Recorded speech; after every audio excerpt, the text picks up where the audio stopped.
वसुदेवसुतं देवं कंसचाणूरमर्दनं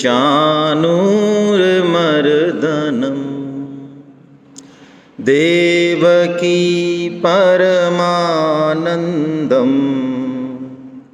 कृष्णं वन्दे जगद्गुरुम्। आप सभी वैष्णव जनों के चरणों में दंडवत प्रणाम। हरे कृष्णा। आज के दिन का ये अंतिम अध्याय जिसका कि नाम है ध्यान योग या कहें आत्म संयम योग, दोनों नाम हैं इसके। जीवन में आध्यात्मिक पथ की तो छोड़ें, यदि हम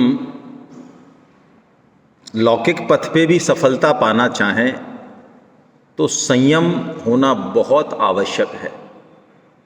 यदि मन बुद्धि इंद्रियों का आहार विहार पे, लाइफ स्टाइल पे डिसिप्लिन नहीं हमारा जीवन में, तो हम कुछ भी नहीं कर सकते लाइफ में।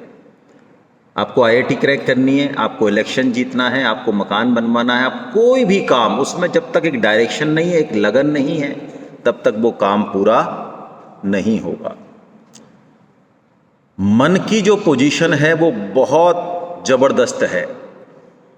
आप याद करें श्लोक संख्या 3.42, जहां भगवान ने, बड़ा विलक्षण श्लोक है, जहां भगवान ने बताया मन बुद्धि इंद्रियां और ये कामना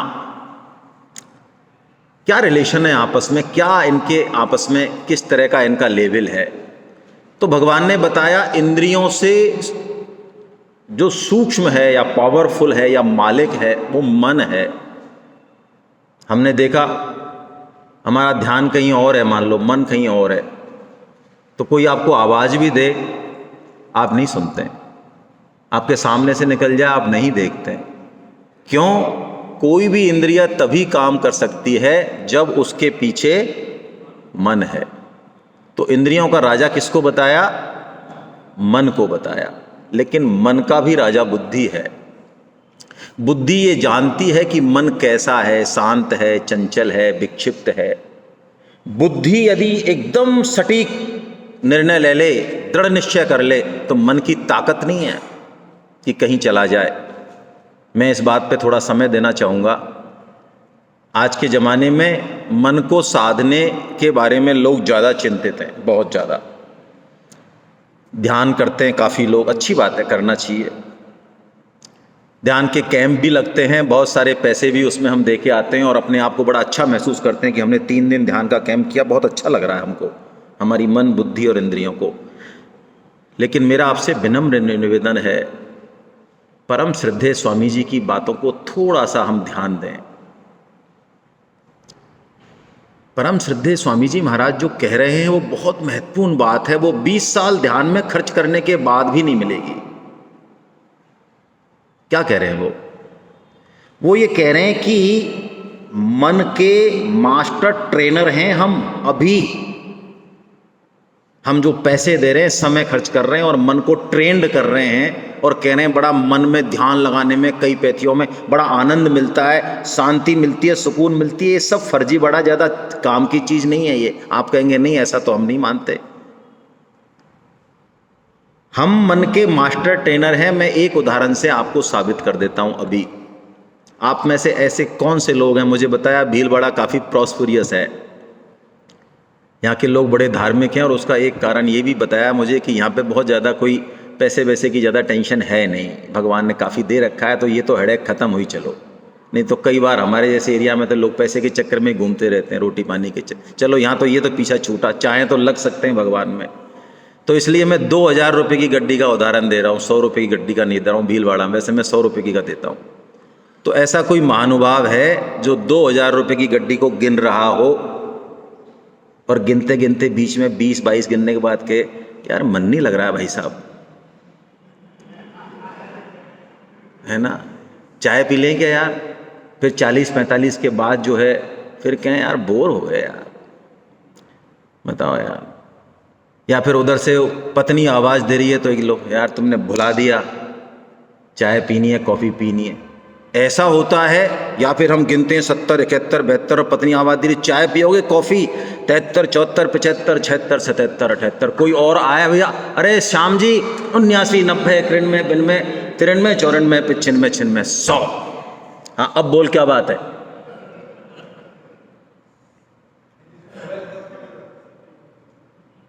समझे हम, क्या मन को विक्षिप्त करने के कारण मौजूद नहीं थे? लेकिन क्या आपका मन विक्षिप्त हुआ और माला हाथ में लेते हैं तो यार माला करना चाहते हैं, लोग आवाज बहुत करते हैं, डिस्टर्ब करते रहते हैं, हम इतने बड़े भगत हैं, क्या करें यार, बच्चों ने तंग कर रखा है, चूं चा पी पा, हम तो ध्यान लगाना चाहते हैं, करें क्या? हमारा पड़ोसी खराब है, वरना हम तो भगवान के भक्त बन जाते अब तक। झूठे हैं हम पक्के।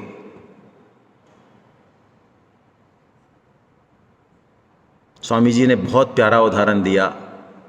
सुई धागा देखा है? धागा कहाँ चलता है? जहाँ सुई जाती है उसके पीछे पीछे जाता है, या कई बार कह देता है अरे यार अब तेरे पीछे नहीं जाना, बहुत जिंदगी हो गई, तू इधर जा हम इधर जाते हैं। संभव है? संभव है क्या? हिम्मत है मन की, हम कमांड दे दें मन को, हिम्मत है उसकी जो हिल जाए? हिम्मत नहीं है उसकी। लेकिन हम झूठा कमांड देते हैं। हमारे अंदर भोगों की, सुख की, संसार की, धन की लालसा है, और मन को कहते हैं ऐसा कर बेटा तू परमात्मा में लग जा। हम तो भोग भोग ले, और मन को क्या कह रहे हैं? तू लग जा बेटा परमात्मा में। तो मन देखता है मेरा स्वामी कहाँ लगा हुआ है? पैसों में। तो मन घूम के कहाँ आ जाता है? वहीं आ जाता है। तो हम ध्यान योग पढ़ेंगे, डिटेलिंग भी करेंगे, भगवान ने बताया है इसलिए। लेकिन स्पष्ट समझ लें इस बात को, अर्जुन ने पूरा ध्यान योग, कौन सा अर्जुन? कौन सा अर्जुन? जो जब स्वर्ग लोग जाता है तो स्वर्ग में जो अप्सराएं हैं उनमें भी जो टॉप है, शिरोमणि, शिरोमणि जो है, क्या नाम है उसका? उर्वशी। उर्वशी वश में कर ले, बड़े बड़े योगी यति उड़ जाए विकेट उसके भी, वो है उर्वशी।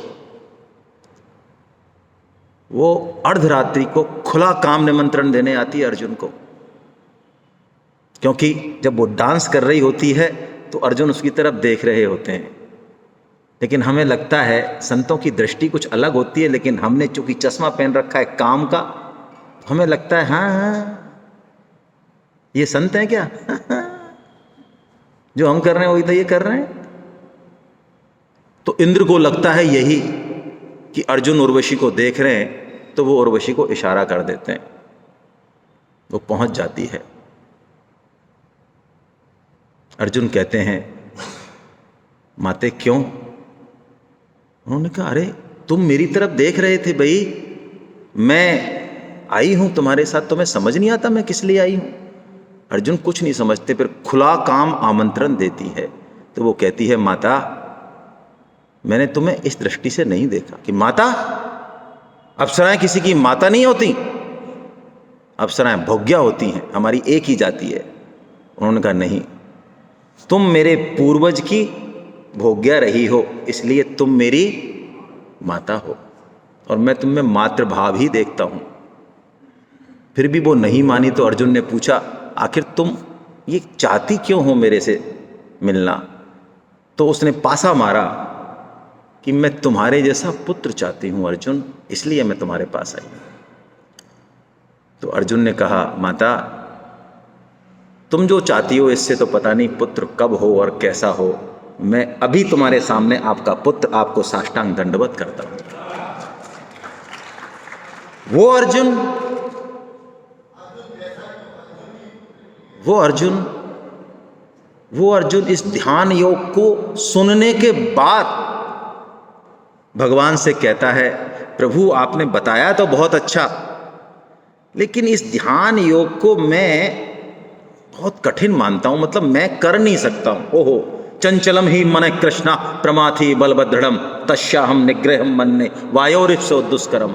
जैसे इस पूरे यश विहार की वायु को हम मुट्ठी में बंद कर सकें, ऐसा कठिन काम मानता हूं, असंभव है ये। ऐसे ही मन को साधना मैं इस टेक्निक से तो असंभव मानता हूं प्रभु। तो हम अर्जुन के इस वाक्य को पकड़ें। ध्यान बुरी चीज नहीं है, ध्यान अवश्य करना चाहिए, लेकिन ध्यान की जो दुनिया भर की टेक्निक्स बताई हैं, इनसे पहले जरा पूछें हम क्या चाहिए हमें। हमारी बुद्धि ने कुछ निश्चय बनाया कि नहीं बनाया। एक प्रश्न आया था कि तत्व ज्ञान के लिए क्या करें। तत्व ज्ञान की बात तो जब हो जो अभी हमारे पास है, क्या उससे तृप्ति हो गई हमारी?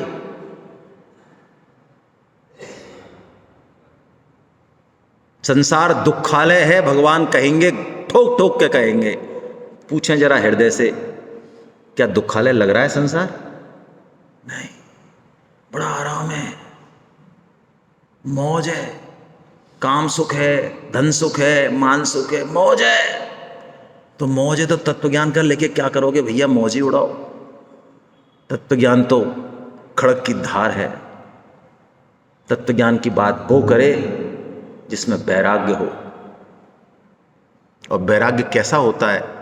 हम कुट कुट के मर मर के भी हम में वैराग्य प्रकट नहीं होता। होता है? मौत क्या हम नहीं देखते? प्रतिकूल परिस्थिति क्या हम नहीं देखते जीवन में? अरे हमारे साथ नहीं देखते तो क्या औरों के साथ नहीं देखते? तो क्या जीवन में वैराग्य आता है? लेकिन जो तत्व ज्ञान के आकांक्षी होते हैं, शब्द मात्र से वैराग्य हो जाता है उनको, शब्द मात्र से। जयपुर में सांगानेर में एक संत हैं, रज्जब जी, नाम सुना हो आपने, दादू दयाल जी के शिष्य हुए। तो दादू दयाल जी के पास जाया करते थे ऐसे ही, जवानी में, लड़कपन में ही, कोई ज़्यादा भाव नहीं था, जाते थे। लेकिन तो शादी हुई रज्जब जी की, तो पहले फूलों का वो बांधते थे, मोर, सहरा बोलते थे जिसको, मोर बांधते थे, सहर। तो घोड़े पे बैठे थे और मोर बंधी हुई थी। इतने में सामने से गुरुदेव आए, दादू दयाल जी। देखा, अरे ये तो हमारा रज्जब है भाई, मेरा रज्जब। आंख मिली, कुछ नहीं बोले, बस एक दोहा बोला,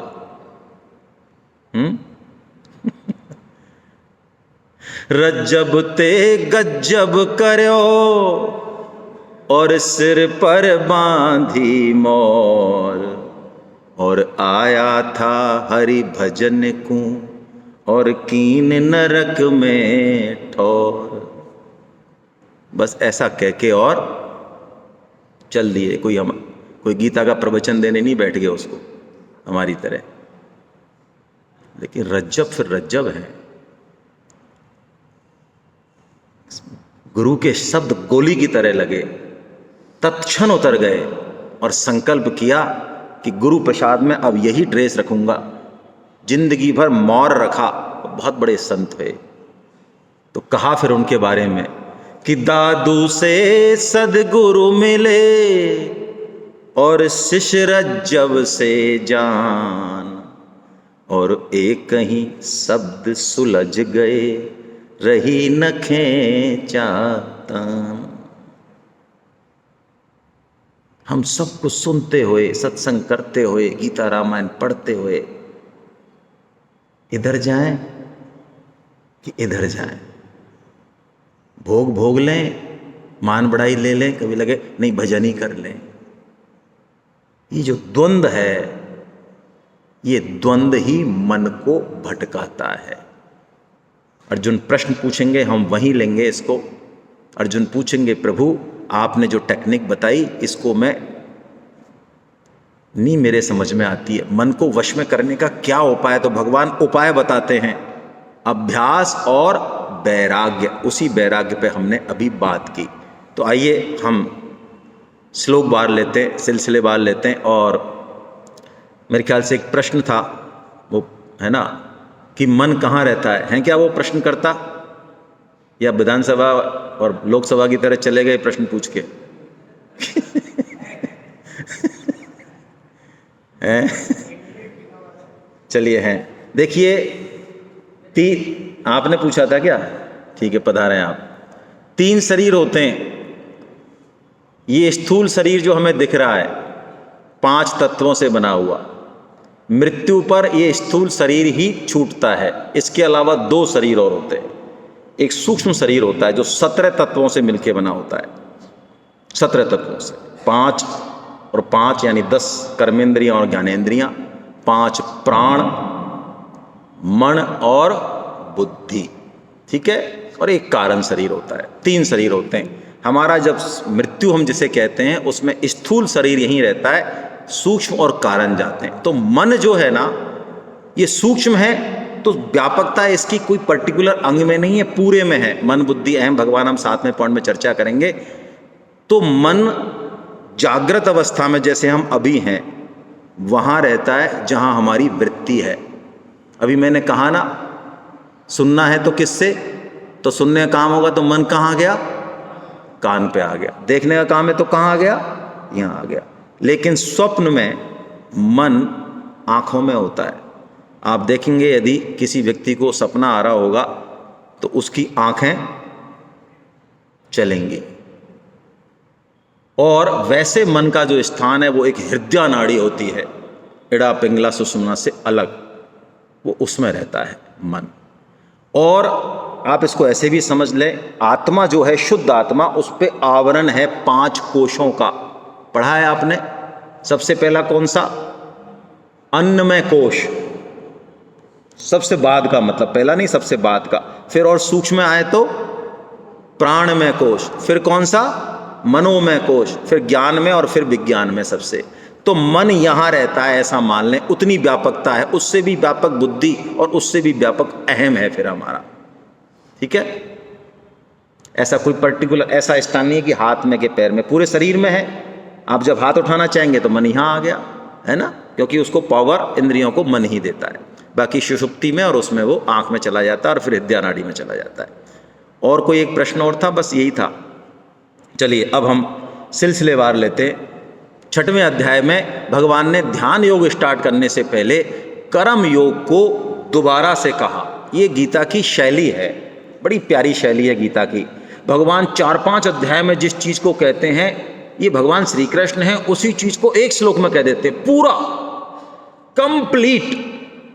अब सुबह से हमने जो भी पढ़ा कर्म योग के बारे में, 3रे अध्याय में, 4थे में, 5वें में, दूसरे में, वो सब भगवान ने यहाँ एक श्लोक में कह दिया।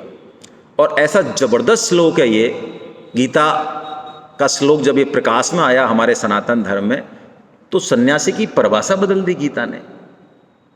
अब तक सन्यासी का मतलब हम समझते थे एक पर्टिकुलर वेशभूषा या पर्टिकुलर स्थान से ना। गीता का सन्यासी, इसका मतलब उस वेश का हम आदर नहीं करें, ऐसा गलतफहमी मत पाल लेना। वो वेश बहुत आदरणीय है, लेकिन उस वेश में वो वास्तविक तत्व नहीं है, तो वो सन्यास नहीं है। सन्यास के लिए जो असली तत्व है उसको अब भगवान बता रहे हैं।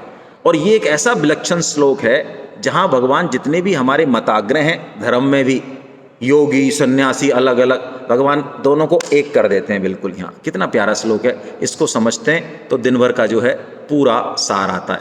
आइए वाचन करते हैं फिर समझते हैं। अनाश्रितः कर्म फलम कार्यम कर्म करोति यः स सन्यासी च योगी च न निरग्निर न चाक्रिय। क्या कह रहे हैं भगवान? अनाश्रितः कर्म फलम कार्यम कर्म करोति यः। पहली बात, जो कर्म फल का आश्रय नहीं लेके कर्म करता है, वाह क्या बात है। यानी कर्म करने के पीछे जो उसका ड्राइविंग फोर्स है, जो कर्म में उसको उत्प्रेरणा देता है, प्रेरणा दे रहा है, वो फल नहीं है, कुछ और है। सैनिक अपनी जान दे देता है देश की सीमाओं के लिए। ऐसे सत्पुरुष भी होते हैं, ऐसे साहसी पुरुष भी होते हैं जो अधर्म का सामना करते हुए जान दे देते हैं दूसरे के लिए। जिसको देखा नहीं, उस स्त्री को देखा नहीं, लेकिन जान दे दी उसके लिए। आपको क्या लगता है, ये जो कर्म है, जो दिव्य कर्म है, ये क्या किसी फल के लिए है?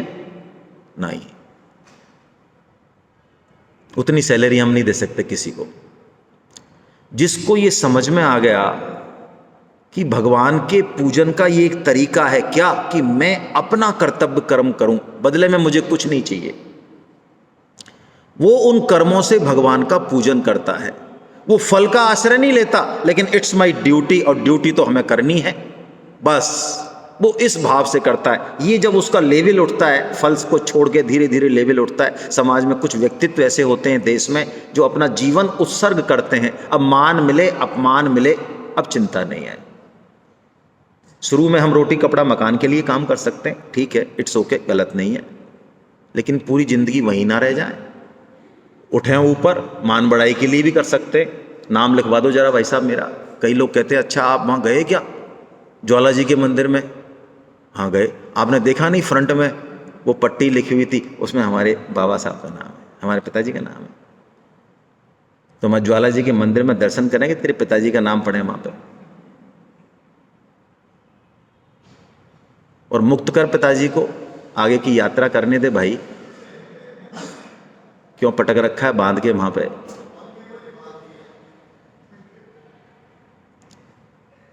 आश्रय केवल भगवान का, कर्म फल का नहीं। अभी पूछा कि प्रकृति का सिद्धांत समझे, देती नहीं है क्या? देखिए, प्रकृति उसको देती है, खुला देती है, छुट्टा देती है। ये कोई चेक करके देख ले अपने मन में, जो निष्काम है खुले मन से। कैसे? अभी सुन लिया हमने कि यार जो नहीं मांगते हैं ना उनको ज्यादा मिलता है, तो अब हम नहीं मांगते। आपसे पूछे क्यों नहीं मांगते हो? ज्यादा मिलेगा। हम ऐसे निष्काम है। कहीं से हमने पढ़ लिया कि निष्काम होने से प्रकृति ज्यादा देती है, तो अब पूछे कोई भाई साहब हम आजकल मांगते नहीं हो? अरे हम नहीं मांगते। क्यों नहीं मांगते हो?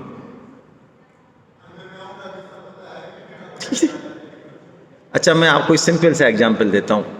पुराने ज़माने का एग्जाम्पल है भाई, आजकल के ज़माने का नहीं है। जब पहले फल फ्रूट या मिठाई कभी कभार आया करती थी घरों में, आजकल तो मिठाई और फल फ्रूट बच्चों के पीछे पीछे घूमते हैं, और हमारे जैसे उनके अरे खा ले बेटा, खा ले बेटा, है ना। और पहले मिठाई और फल फ्रूट आता तो था, लेकिन जाता कहाँ था ये पता नहीं चलता था। तो मान लो आपके घर में मिठाई आई, और 5 भाई हैं, पहले ही हुआ करते थे 5 और 6, तो आजकल तो मैं और मेरा एक या तो ठीक, पहले मूर्ख करते थे 6-6, चलो गलत बात। तो अब एक तो ऐसा भुक्कड़ है कि अपना हिस्सा तो खा ही लिया उसने, लेकिन उसकी निगाह बनी हुई है यार इसमें से जो है 2-4-5 पीस और कैसे मिले। एक तो ऐसा, और एक ऐसा है लगा हुआ है पढ़ने में या माँ का काम करने में, दे दो खा लेगा, नहीं तो मतलब नहीं है ज़्यादा। अच्छा तो बताओ, अब आप घर में वो भुक्कड़ बैठा है और वो बेटा तो कहीं गया हुआ काम से, तो मिठाई के डिब्बे को आप खुला छोड़ दोगे? छोड़ दोगे घर में ऐसे ही? नहीं छोड़ोगे। और मान लो वो भुक्कड़ नहीं है घर में, वो बाहर गया हुआ है और वो बैठा है जिसको कोई लेना देना नहीं, तो छोड़ दोगे? हाँ, तो छोड़ देंगे। अब आप समझिए, यही सिद्धांत है प्रकृति का। जो वास्तव में निष्काम हो जाता है ना, प्रकृति उसके पीछे पीछे घूमती है। जिमि सरता सागर महु जाए, यद्यपि ताहि कामना नाही।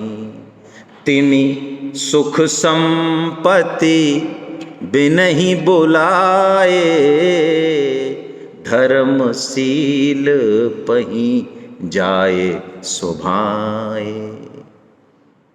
स्वामी जी कहते मजाक में, बड़े बड़े सेठ बैठे रहते कि भाई आज तुमने कितनी सब्जी खाई? महाराज 2 खा ली हमने। 2 खा ली होंगी, घर में 3 बन जाती होंगी, बड़ा कोई घर है तो ठीक है। स्वामी जी देखो हम पकड़ों के यहाँ पे माताएं बहनें खड़ी हैं, अच्छा स्वामी जी हमारी एक खीर ले लो ना, थोड़ी सी, बहुत अच्छे से हम बना के लाए। ये सब्जी ले लो, किसको देने की इच्छा होती है हमें? जो पूर्णतः निष्काम है, उसको देने की इच्छा होती है स्वतः ही। प्रकृति भी जो वास्तव में निष्काम हो जाता है, उसके पीछे पीछे घूमती है। इसलिए जो कर्म फल का त्याग करके अपना कर्तव्य कर्म करेगा, वो कभी घाटे में नहीं रहेगा, कभी नहीं रह सकता, संभव ही नहीं है। भगवान ने कर्म करने का तरीका बताया और कहा वही वास्तव में सन्यासी है और वही योगी है। दोनों को एक किया, न च निरग्नि न च अक्रिया। अग्नि का त्याग करने वाला और क्रियाओं का त्याग करने वाला नहीं। पहले सन्यास जब धारण करते थे, गेरुआ वस्त्र, दीक्षित होते थे, तो अग्नि का त्याग कर देते थे। क्या मतलब? प्रण होता था चाहे भूखे मर जाएंगे लेकिन अग्नि नहीं जलाएंगे। अग्नि का त्याग का मतलब अग्नि नहीं जलाएंगे। भिक्षा मांगेंगे, 3 दिन हो जा 5 दिन हो जा, नहीं मिलेगी, मर जाएंगे, लेकिन अग्नि नहीं जलाएंगे, है ना। ऐसे ही योगी लोग बैठे हैं समाधि लगा के, कोई क्रिया करने से, कोई बहुत बड़े घोर काम करने से मतलब नहीं है। लेकिन भगवान कह रहे हैं नहीं, जंगल जाके भी, सन्यास में जाके भी, तीर्थ में जाके भी, और ये शरीर संसार का बीज तो घर में ही बैठा हुआ है। वहां जाके ही फोन कर रहे हैं, अच्छा तो बेटा क्या हुआ आज फैक्ट्री पे, हो गई बिक्री, कितने की बिक्री हुई, और उसका क्या हुआ, लल्लू का क्या हुआ और कल्लू का क्या हुआ। वहां बैठ के ज्यादा चिंता हो रही है तो पूरे शरीर संसार को ले तो आए अपने अंदर ही। अब कहां सन्यासी रहे, कहां वानप्रस्थ रहा। लेकिन घर में रहते हुए भी यदि आप अनासक्त हैं, और प्रेम वही कर सकता है घर वालों को जो अनासक्त है। बहुत सूक्ष्म फर्क है ये। हम जो प्रेम करते हैं ना, जैसे हम प्रेम कहते हैं, वो प्रेम नहीं है, वो स्वार्थ संबंध है। जितना स्वार्थ पूरा होगा उतना ही हमारा तथाकथित प्रेम होगा। हमको जो ज्यादा सुख दे, पत्नी दे तो पत्नी उतनी प्रिय है, पुत्र दे तो पुत्र उतना प्रिय है, धन दे तो धन, जो हमको सुख दे सके वो प्रिय है। जिस दिन सुख देना बंद, प्रेम बंद। सिंपल कहानी है, बिल्कुल बिल्कुल सिंपल है। भगवान बहुत स्पष्ट रूप से कहते हैं योगी कौन है और वास्तव में सन्यासी कौन है। अब भगवान एक बहुत प्यारी बात बताते हैं। ये साधक मात्र के लिए संजीवनी बूटी है। ये श्लोक संजीवनी बूटी। हम लोग सत्संग में जाके गीता रामायण पढ़ के कई बार चीज़ों को काफ़ी उल्टे सीधे तरीके से भी पकड़ते हैं। भगवान के शरणागत हो गए, इसका मतलब हम समझते हैं देखो अब हमको कुछ नहीं करना भाई साहब, अब तो जो करेंगे जो। हाँ बिल्कुल बढ़िया बात है, लेकिन चालाकी नहीं। अब खाने पे भगवान ले जाए तो ही जाना, नहीं तो मत जाना। सत्संग में तो भगवान ले जाएंगे तो जाएंगे, और नहीं तो क्या करें भाई साहब, भाग्य में हमारे सत्संग है ही नहीं। और सोना खाना और बाकी क्रियाएं भाग्य में हैं।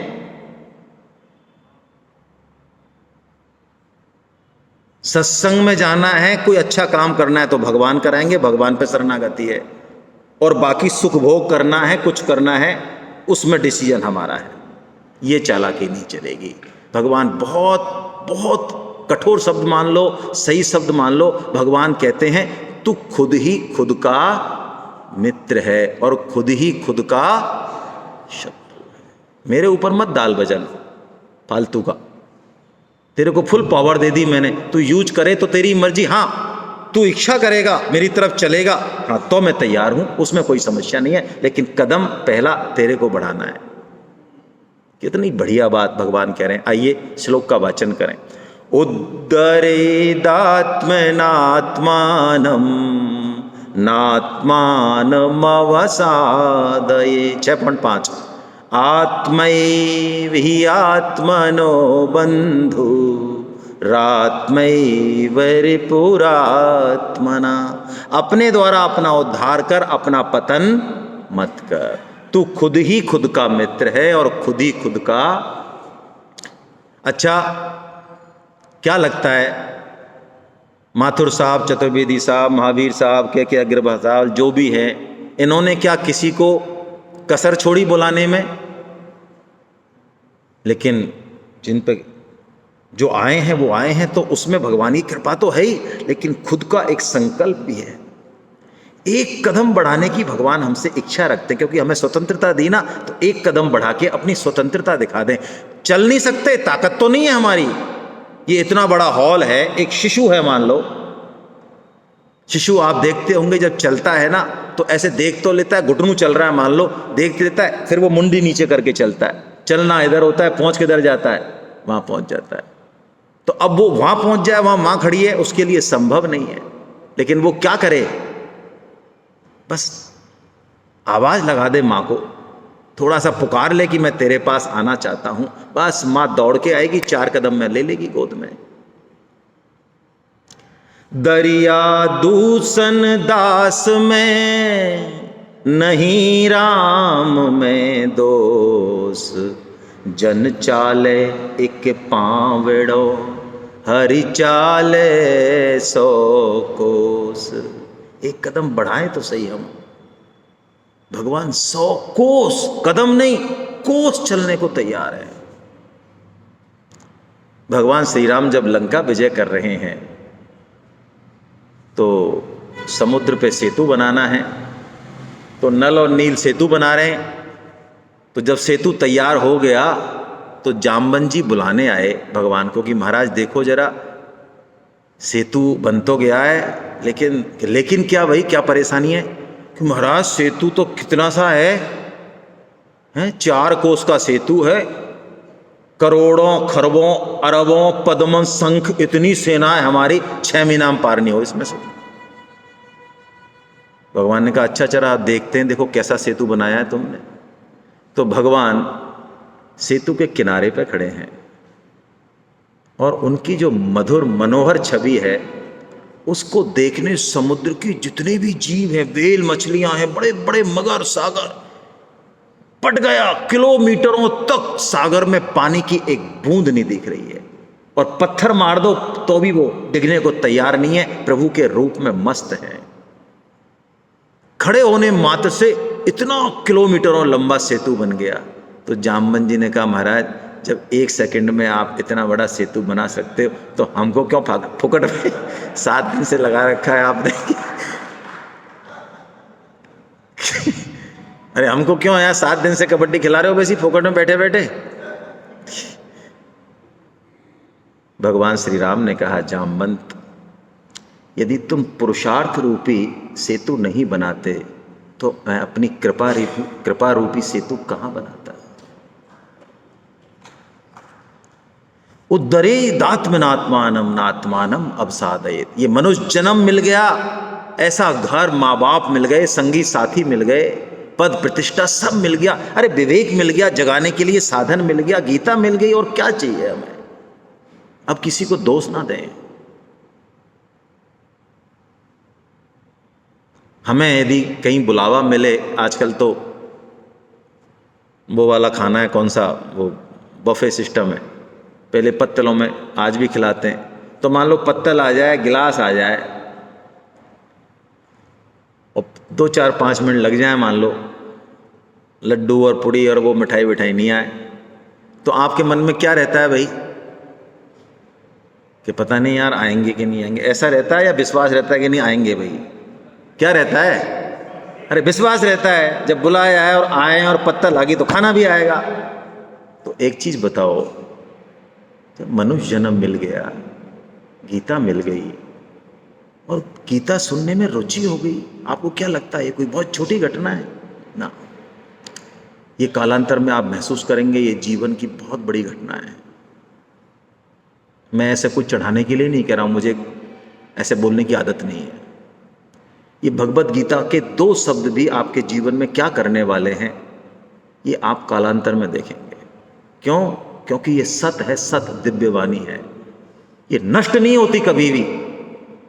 इस गीता को सुनने के बाद आप भोगों में लग सकते हैं, इधर उधर उल्टा सीधा जा सकते हैं, लेकिन हिम्मत नहीं है, आज नहीं तो कल, कल नहीं तो परसों, कुछ भी समय निकल जाए, आना वापस यहीं पड़ेगा। ये ताकत है इसकी, और ये भगवान खुद कहेंगे, मैं अपने मुंह से नहीं कह रहा हूं। अर्जुन पूछेंगे तो जवाब देंगे भगवान। अब भगवान ध्यान योग का वर्णन कर रहे हैं। और देखिए, हम ध्यान योग में जाएं, कर्म योग में जाएं, ज्ञान में जाएं, भक्ति में जाएं, लेकिन संयम नहीं अपनाना चाहें लाइफ में। कई लोग क्या है, कुछ भी खाते पीते हैं, कभी भी उठते हैं, और पूछो तो इन चीज़ों से कोई फर्क नहीं पड़ता। ज्ञान होना चाहिए, भाव होना चाहिए, भाव। अच्छा, हम 3 घंटे रात को उल्टी सीधी कोई फिल्म देखें, इस बुद्धू बॉक्स पे, मोबाइल पे जो है कुछ भी देखें, कचरा देखें और सो जाएं, तो क्या लगता है भगवान श्री कृष्ण आ जाएंगे सपने में? आहार शुद्धो सत्व शुद्धि, सत्व शुद्धो ध्रुवो स्मृति, वचन है उपनिषद का, वेद वचन है ये। जैसा हम आहार खाएंगे वैसा हमारा अंतःकरण बनेगा, जैसा खाए अन्न वैसा रहे मन, जैसा करे संग वैसा चढ़े रंग। तो दिनचर्या हमने नहीं सुधारी, अपने आसपास के लोगों को नहीं देखा, और हम बात करें, हम ब्रह्म मुहूर्त में नहीं उठ सकते, तो हम ब्रह्म दर्शन कर सकते हैं क्या? तो भगवान वही चीज बता रहे हैं यहां, अर्जुन तू कहीं भी जा भैया, और मत जा भले ही, तू ये तो कर, बेसिक चीज एलकेजी की पढ़ाई तो कर, ये तो तेरे काम आएगी। अरे तू चुनाव भी लड़ेगा तो काम आएगी तेरे। जो आदमी अपनी दिनचर्या को, खान पान को संयमित रखता है, वो पूरे समाज का, देश का कल्याण तो स्वतः ही कर रहा है, क्योंकि वो तो सबके काम आएगा। फिट है एकदम, सुबह 4 बजे उठने वाले के पास बहुत समय, वो पहुंच जाएगा आपके पास, 3 घंटे आपके यहां काम करेगा। भगवान कह रहे हैं सुन, एक तो अति छोड़ दे। पहला फार्मूला है अति का, पहला श्लोक, अति सर्वत्र वर्जये। ना तो ये योग बहुत अधिक खाने वाले का, ना बिल्कुल नहीं खाने वाले का, ना अधिक सोने वाले का, और ना बिल्कुल नहीं सोने वाले का सिद्ध नहीं। जीवन में एक बैलेंस होना चाहिए। कई बार आपने देखा होगा, कुछ स्टूडेंट्स बैठे हैं, यूथ, आपका पता नहीं, पहले हम लोग टाइम टेबल बनाया करते थे, टाइम टेबल पढ़ने का। बनाया भाई किसी ने? जब तो मैं आगे बोलूं, हाँ बनाया है, देखो सबने बनाया है।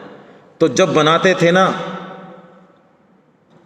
तब एकदम से 4 बजे चालू होते, और बीच में अरे यार 3 घंटे के बाद कितना, आधा घंटे क्या करेंगे, 10 मिनट में घूमेंगे, बस खाना खा लेंगे, फिर 3:10 से चालू कर दो। ऐसा टाइट शेड्यूल बनाते थे, जोश ही जोश में वो बैलेंस नहीं है, वो ज्यादा दिन चलेगा नहीं। भगवान भी यही कह रहे, ऐसे ही अध्यात्म का भी हमें कई बार बुखार चढ़ता है बहुत तगड़ा, है ना। भगवान कह रहे अति सर्वत्र। कई लोग गीता सेमिनार में जाने के बाद घर में जो है उनकी धूधा हो जाती है। अरे भाई ये घर में और कौन बैठे हैं? ये भगवान के प्रतिनिधि नहीं बैठे हैं क्या? और कौन है ये, कहां से आए? और इनमें भगवान नहीं दिख रहे। कर्म योगी सबसे पहले अपनी पत्नी की सेवा करता है। उसको क्या दिक्कत है सेवा करने में भाई? जो आदमी बाहर सेवा कर सकता है, बाहर तो क्यों कर सकता है? फेंटा बन रहा है, चीफ गेस्ट बन रहा है, मान बढ़ाई मिल रही है, वाहवाही हो, क्या कैसे सुंदर, कैसे बढ़िया आदमी हो यार आप, है ना? कैसे बढ़िया आदमी हो यार आप, पत्तल उठा लेते हो यार, हैं? कितने एमएलए साहब आप यार, कितना आपको मान गुमान ही नहीं है यार। और घर में 2 मिनट भी थाली लेट हो जाए तब पत्नी के बाद, ये हैं असली वाले। असली वाले ये हैं। अति सर्वत्र वर्जय। बैलेंस करें, पूरा बैलेंस करें। कर्मयोगी को पोंछा लगाने में भी क्या दिक्कत है घर में भैया? और माता बहनों को तो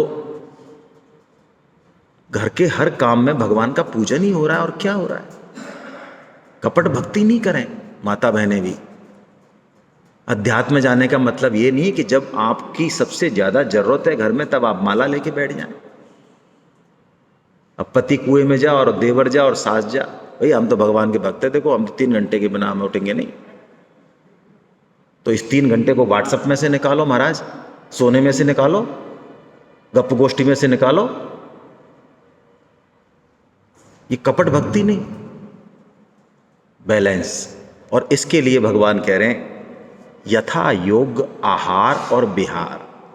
यथा योग, हम एकादशी व्रत करते हैं, कई लोग पूछते रहते हैं क्या खाना चाहिए। देखिए, एकादशी व्रत में या किसी भी चीज में खाने पीने का बेसिक सिद्धांत समझें। खाना पीना सिस्टम नहीं है, सिस्टम कहीं और है।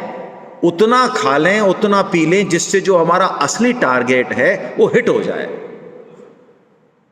अब भजन तो करना नहीं एकादशी में, और खाने पीने में लगे हुए हैं। राजगिरीस बना लें, कुट्टू खा लें, पकौड़ी तल लें, 3 बार खा लें क्या, 1 बार नहीं खाएं क्या, जल पी लें क्या। अरे क्या है, जितने में आपका शरीर अच्छा रहे और भगवान का भजन हो सके ज़्यादा से ज़्यादा, उस पर टिकाए। खाने के 1 नंबर है, भजन के 15 आना है, खाने का 1 आना है।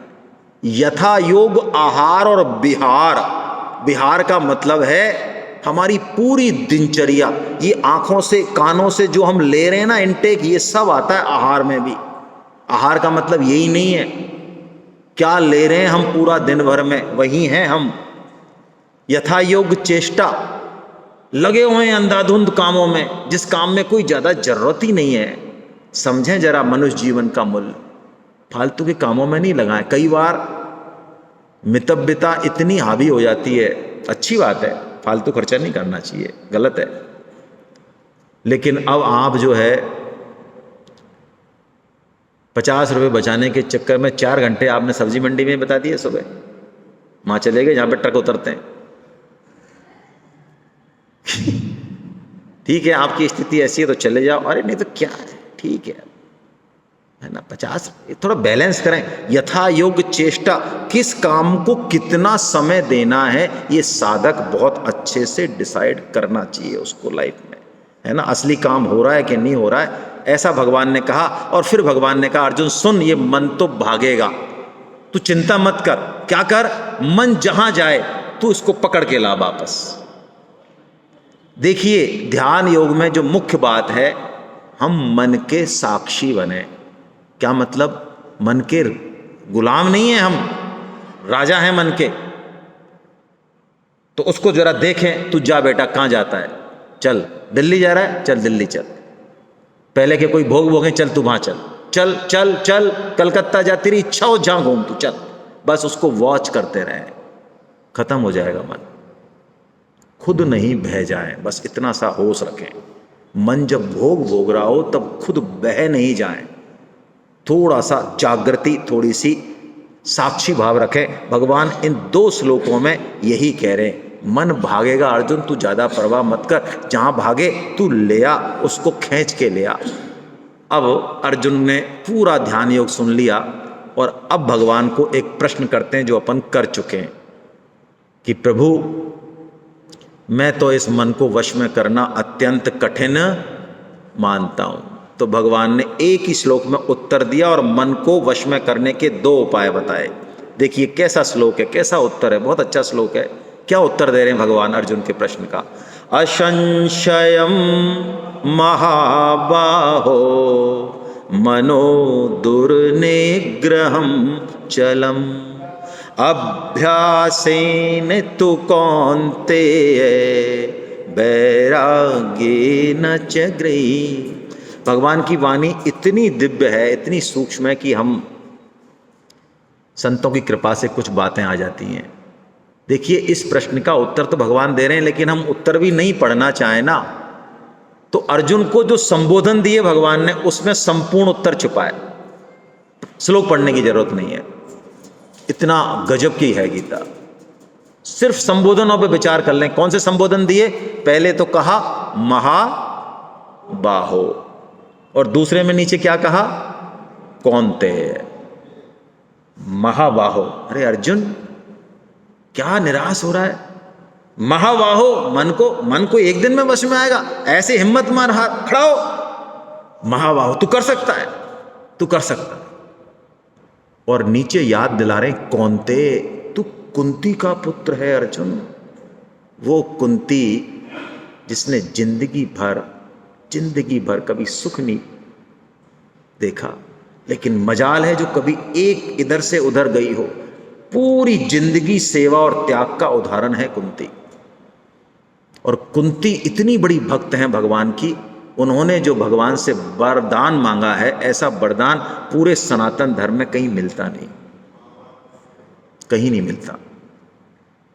क्या मांगा? यत यत विपदाम न तेषाम यत पुनर्भव दर्शनम। हे प्रभु, आप मेरे जीवन में पग पग पर दुख आते रहे। वाह, ये कोई वरदान हुआ? इसका मतलब कोई स्क्रू ढीला है? कारण बता दिया। कुंती ने ये देखा कि वैसे कृष्ण रुकते नहीं, लेकिन जब हम पे संकट आते हैं तो कृष्ण बिना बुलाए हमारे साथ खड़े हैं। क्या बात है। और दुख में हमारे का परमात्मा से जितनी एक तांता होती है, हम सबका अनुभव है ये। दुख में हमारा अंतःकरण शुद्ध होके जितनी चीजें अच्छे से समझ में आती हैं, रिश्तेदार भी बहुत अच्छे से समझ में आते हैं, हाँ, यार दोस्त भी आते हैं, घर वाले भी आते हैं, घरवाली भी आते, सब समझ में आते हैं बहुत अच्छे से। और वो भी थोड़ा थोड़ा दिखने लगता है दुख में। तो वो कहती हैं, प्रभु आपके दर्शन जो है ना वो दुख आने पे होते हैं, इसलिए आप दुखी देना मेरे को, जिससे कि आप हमेशा मेरे यहाँ बने रहें। तो दो उदाहरण दिए। अब चलिए इस श्लोक पर चर्चा कर लें। भगवान ने क्या बात कही? अर्जुन, मन को वश में करना है तो कठिन, लेकिन तू चिंता मत कर, अभ्यास से और वैराग्य से तू इनको वश में कर सकता है। अभ्यास का मतलब किसी चीज को बार बार करना, प्रैक्टिस करना, ये समझते हैं हम, अच्छी बात है ये तो। लेकिन देखिए, अभ्यास का जो असली मतलब है ना, असली मतलब जो है कलयुग में भगवान नाम जप है। मैंने आपसे बोल दिया हो कुछ तो क्षमा करना। मेरा विनम्र निवेदन है, कल हम माला, थैली और काउंटर उपलब्ध कराएंगे, आप सब लेके जाना, है ना। और हमको आपका पेशा इस तरह का है तो कोई बात नहीं, हर समय माला झोली लेने की जरूरत नहीं है, प्रैक्टिस करें। लेकिन एक समय ऐसा आएगा कि माला नहीं भी रहेगी तब भी कुछ बात रहेगी आपके अंदर। असली अभ्यास कलयुग का यही है। केशव केशव कूकिए मत कूकिए असार, और रात दिवस के कूकते कबहु तो सुनहि पुकार। राम नाम रटते रहो जब लगी घट में प्राण, और कबहु तो दीन दयाल के भनक पड़ेगी कान। लगे रहें, भगवान बहुत कृपालु हैं, जितनी क्षमता है उतने से लगे रहें। असली पूंजी यही है, ये सबसे बड़ा अभ्यास है। जो तीनों योग नहीं कर पाएंगे वो अकेला भगवान नाम जप कर देगा। लेकिन इस पे ज़्यादा बोलना मैं उचित नहीं समझता, अधिकार भी नहीं है। और कुछ बातें शास्त्रों की वो समझने के लिए या बहस करने के लिए नहीं होती हैं। मेलोडी खाओ और खुद जान जाओ, है ना। करें, महीना 2 महीना करें। तो एक अभ्यास और दूसरा वैराग्य। वैराग्य भगवान स्वतः ही ऐसी परिस्थिति भेजते हैं हमारे जीवन में सबके, कि हमें संसार से वैराग्य होता है, लेकिन वो टिक नहीं पाता हमारा। हम फिर जो है, जैसे मरघटिया वैराग्य बोलते हैं ना, फिर 2 दूनी 4 में आ जाते हैं। अपने विवेक को थोड़ा आदर दें। वैराग्य का मतलब क्या है असली? छोड़ देना सबको। भाई, आपके प्रारब्ध में यदि एसी गाड़ी, लग्जरी गाड़ी, धन दौलत, महल लिखे हैं तो हिम्मत नहीं है आपकी, कहां भाग सकते हो आप? हिम्मत नहीं है, नहीं भाग सकते। लेकिन आपकी पकड़ कितनी है उसमें? उससे मतलब है। राजा जनक अष्टावक्र जी के यहाँ जाते तो अष्टावक्र जी सत्संग स्टार्ट करते, और जब वो नहीं आते, थोड़ा लेट आते राजकार्य में, तो वो सत्संग स्टार्ट नहीं करते। तो उनके जो सन्यासी थे वहाँ पे, वो कहते क्या तुम एक राजा के लिए गुरुदेव, और हम सब बैठे हैं इतने सारे सन्यासी, आप वो आते हो जब सत्संग चालू करते हो, राजा जनक को इतनी वो दे रखी है आपने। तो गुरुदेव कुछ बोले नहीं। क्या हुआ, उसी दिन राजा जनक बैठे हुए थे कि एक घुड़सवार आता है और राजा जनक से कहता है, महाराज राज्य में आग लग गई है। ठीक है, सत्संग चलता रहता है। 5 मिनट बाद दूसरा आता है, महाराज आग महलों की तरफ बढ़ रही है। इट्स ओके, ठीक है, जो भी करना है करो। तीसरा आता है, महाराज अंतःपुर में जा रही है, सारी रानियां जलने वाली हैं। राजा जनक बोलते हैं, मिथिलायाम प्रतिग्धाम न में दय्यति कंचना, मेरा जो आत्मस्वरूप है वो जल नहीं सकता है, जो तुम्हें करना है यथायोग करो। विचलन नहीं होता अंदर से। अगले दिन राजा जनक की जब प्रतीक्षा हो रही होती है तो सारे शिष्य बैठ जाते हैं। गुरुदेव क्या करते हैं, एक शिष्य को थोड़ा सिखा देते हैं। वो जो सत्संगी थे, वो सन्यासी थे, उन सबकी लंगोटियां सूख रही होती है आश्रम में। सन्यासी के पास क्या होता, ज़्यादा तो कुछ होता नहीं, एक लंगोटी तो होती है। तो वो लंगोटी सूख रही होती हैं, तो वो एक सन्यासी दौड़ के आता है और कहता है, अरे तुम्हारी लंगोटियों को बंदर ले गया। तो सारे भागते हैं और अपनी अपनी लंगोटियों को, ये मेरी फाड़ दी और ऐसा हो गया और वैसा हो गया। तो गुरुदेव बताते हैं कि तुम्हारे पास कहने को तो मात्र लंगोटी है, लेकिन तुम्हारा पूरा संसार इसी लंगोटी में बना हुआ है। ये राजा जनक हैं जो इंद्र से भी ज्यादा ऐश्वर्य भोग रहे हैं। दिख रहा है हमको ऐसा, लेकिन ये कहीं भी आसक्त नहीं है। ये वैराग्य है। ये जितना भी है, धन है, परिवार है, शोहरत है, ये सब काम में लेने के लिए है। दिए हमको, बिल्कुल इसका सदुपयोग कर लें, लेकिन इसे अपना नहीं माने, है भी नहीं, ले नहीं जा सकते। प्रारब्ध में होगा उतना ही। आज हम करोड़पति हैं, अरबपति हैं, वो हमारा प्रारब्ध है, हमारी इंटेलिजेंस ही नहीं है। गलत फहमी निकाल देना, लगता है ऐसा इंटेलिजेंस ही है। तो ऐसा इन पे आश्रय हट जाए, ये असली वैराग्य। इनको छोड़ के, धक्का दे के इनमें, नहीं नहीं अब हमने गीता पढ़ ली है, अब देखो भाई साहब बॉम्बे जाना है, अब हमारा उसमें करा दो आप रिजर्वेशन कराओ ही मत, हम तो उसमें जाएंगे बिल्कुल 3rd क्लास में, हम एसी में नहीं बैठेंगे, अब आज से हम वैरागवान हैं। ये वैराग्य, ये वैराग्य नहीं। हमारी पकड़ कितनी है सुविधाओं के प्रति, भोगों के प्रति। पहले जमाई राजा जो है ससुराल जाते थे नए नए, तो ससुराल में भूकंप आ जाता था, हैं? छोटी सी भी कमी हो गई, जरा ऐसे बने कि आपसे कोई मिले, आप पहुंचे कहीं तो आनंद की उत्पत्ति हो, एक भजन नहीं हो। ऐसा एक जीवन बनाए हमारा, बिल्कुल जहां भी बैठे एक खुशबू दे के उठे। ये वैराग्य है असली। जो अपना नहीं मानता लेने के लिए, वो देने के लिए सबको अपना मानता है, ये असली वैराग्य।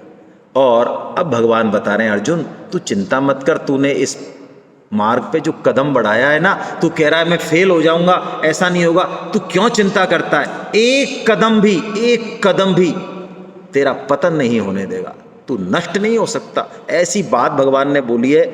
इस बात को सुन के तो मुझे लगता है इस श्लोक से बड़ी एनर्जी मिलती है। इसलिए गीता को समझ में आए चाहे नहीं आए, लेकिन इस श्लोक के दम पे लगता है कि लगे रहना चाहिए ऐसी लाइन में। क्या कह रहे भगवान? पार्थ नैवेह नामुत्रे विनाशस्तस्य विद्यते नहीं कल्याण कृत कश्चित दुर्गतिम तात गच्छति। अरे अर्जुन सुन, उसका न तो इस लोक में न उस लोक में कभी उसकी दुर्गति हो ही नहीं सकती। जो भगवान की तरफ एक कदम बढ़ा देता है सच्चे दिल से, उसकी दुर्गति नहीं हो सकती। हाँ, वो भोग विलास में फंस सकता है, डेविएट हो सकता है ऐसे उदाहरण, दुर्गति नहीं हो सकती उसकी, क्योंकि ये सत है। कैसी बात है ये, बहुत प्यारी बात है ये, भगवान की बहुत विशेष कृपा है, ये विशेष कृपा है।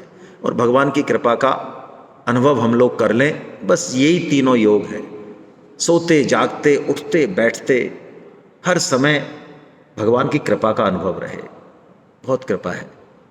अपमान भी हो रहा है तो भी, उस समय भी यदि ये भाव बन गया तो हम साधक नहीं, फिर सिद्ध हो गए। अपमान के टाइम पे भी यदि भगवान की कृपा का अनुभव हो गया तो फिर साधक नहीं रहे, फिर क्या हो गए? सिद्ध हो गए। इसका मतलब जो दुराचारी है, जो पापी है, उसका ट्रीटमेंट नहीं करें, ये नहीं कह रही है गीता। ना ना ना ना ना ना, अधर्म को बढ़ावा देने की नहीं कह रही है। द्वेष नहीं होता, हमारा द्वेष नहीं होता। उसी तरह से होता है वो सिद्ध। उसकी स्थिति कैसे समझाऊं, कैसे समझें?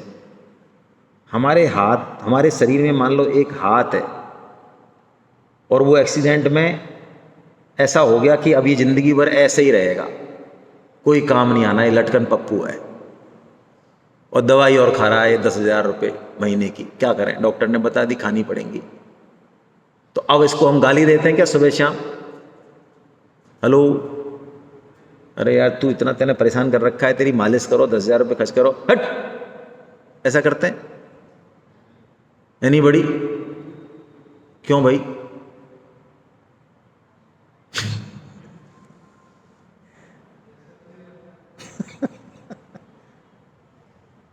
अब भगवान इस योग की महिमा बताते हैं। अर्जुन, जो मैं तेरे को कह रहा हूं ना, तेरी दुर्गति नहीं होगी, इस योग की महिमा सुन तू। बड़े बड़े तपों से भी योगी महान है, और जो ज्ञान की बातें करते हैं, ज्ञान चर्चा करते हैं, लेकिन भगवान से प्रेम करने का उद्देश्य नहीं, उन ज्ञानियों से भी योगी महान है। और जो बड़े बड़े सकाम कर्म करते हैं, पूरे संसार को बदल डालूंगा, हैं ऐसे ऊंचे ऊंचे काम करूंगा कि दुनिया याद रखे मेरे को, उन कर्मियों से भी योगी श्रेष्ठ है। सबसे बढ़िया काम यही है कि जो भगवान चाहें वो काम हम करें, फिर सारे काम हो जाएंगे। लेकिन हम भगवान का काम नहीं करना चाहें, बाकी सारे अच्छे काम करना चाहें, पार नहीं पड़ेगी। हम देखेंगे कल परसों के सेशन में। और अब भगवान वो बात बोलते हैं, अंतिम श्लोक आज का, जो अर्जुन ने पूछा नहीं। ये अर्जुन का प्रश्न ही नहीं है, लेकिन भगवान अपनी तरफ से बता रहे हैं। क्यों? हम जो प्रश्न पूछते हैं वो हमारे स्तर से पूछते हैं, हमारे स्तर से भी बहुत ऊंचा पूछ सकते हैं। भाई हम LKG में पढ़ रहे हैं तो PhD का प्रश्न पूछ सकते हैं क्या? पूछ सकते हैं? कैसे पूछेंगे? पता ही नहीं है, आइडिया ही नहीं है। तो उस भगवान के तत्व के बारे में हम क्या पूछेंगे जिसका कि हमको कोई आइडिया ही नहीं, कोई अनुभव नहीं। इसलिए भगवान कृपा करके खुद बताते हैं। अब वो बात बता रहे हैं भगवान, क्योंकि कर्म योग सिखा दिया, ज्ञान योग सिखा दिया।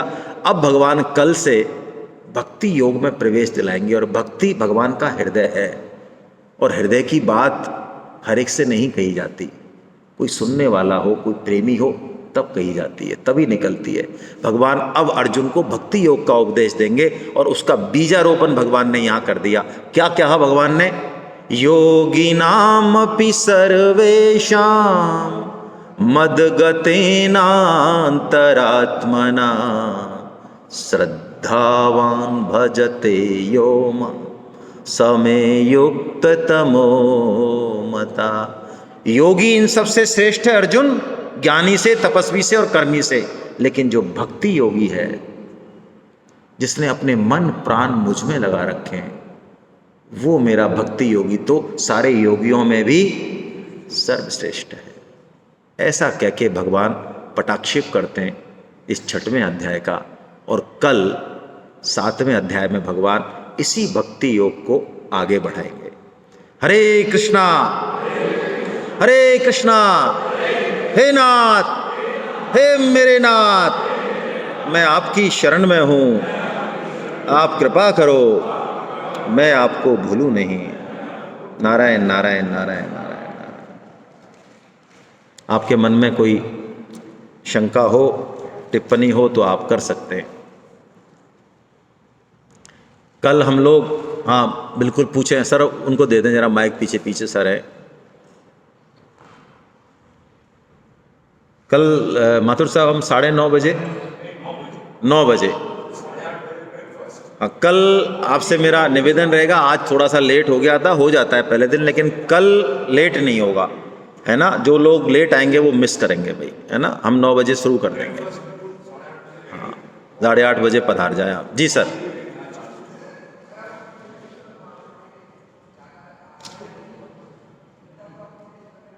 बहुत बढ़िया। देखिए, जो कच्चे गुरु हैं वो कहते हैं तू पहले मेरे ही पूजा कर, तू मेरे चरण स्पर्श कर। भगवान ने कहीं भी ऐसा नहीं कहा। भगवान ने तो बल्कि ऐसा कहा 3.31-32 में, अर्जुन तू मुझे मत मान, तू मेरी बात मान ले तो भी तेरा कल्याण। श्री कृष्ण को मानना जरूरी नहीं है, मानेंगे तो फायदा होगा, लेकिन नहीं है भाव तो कोई दिक्कत नहीं है। लेकिन भगवान जो बात बता रहे हैं ये हमारे जीवन के उत्थान के लिए हैं। अब जैसे आपका आहार और विहार ठीक हो जाए तो बताइए आपकी लाइफ अपग्रेड होगी या नहीं।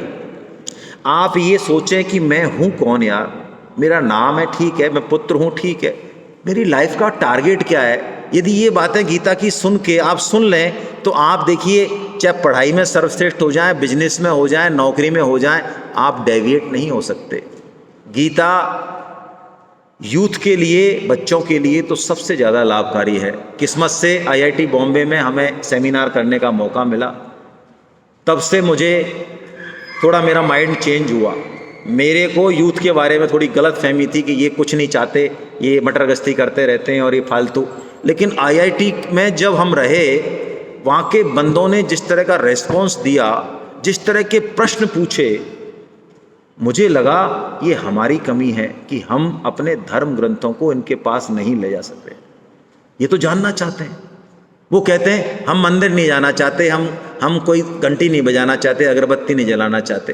तो उनको पता ही नहीं है गीता में एक भी श्लोक क्या मंदिर में अगरबत्ती जलाने के बारे में है। ये लाइफ के बारे में ही सारे श्लोक हैं। गीता आप जो चाहेंगे ना, मैंने कहा ना, आप लाइफ को अच्छे से जीना चाहते हैं, आप समाज में नाम कमाना चाहते हैं, आप मैनेजमेंट के सूत्र चाहते हैं, आप लाइफ को अपग्रेड करना चाहते हैं, आप परम टारगेट पाना चाहते हैं, आप भक्ति ज्ञान प्रेम जो चाहते हैं, शांति, सब मिलेगी गीता, सब देगी। जैक ऑफ ऑल है ये, सब देगी। आप कृष्ण को मत माने, कोई समस्या नहीं है। नास्तिक ही बने रहें, फर्जी आस्तिक बनने से बेहतर है कि हम नास्तिक ही बने रहें। कोई जरूरत नहीं है भगवान को ऐसा कि, भगवान कहते भी नहीं कहीं भी, गीता में कहीं नहीं कहते कि तुम मुझे जबरदस्ती नहीं करते, कहीं भी। अर्जुन के साथ भी। आपका कोई प्रश्न और है या यही है? यही है ना प्रश्न? तो ठीक है, बहुत अच्छा प्रश्न है आपका।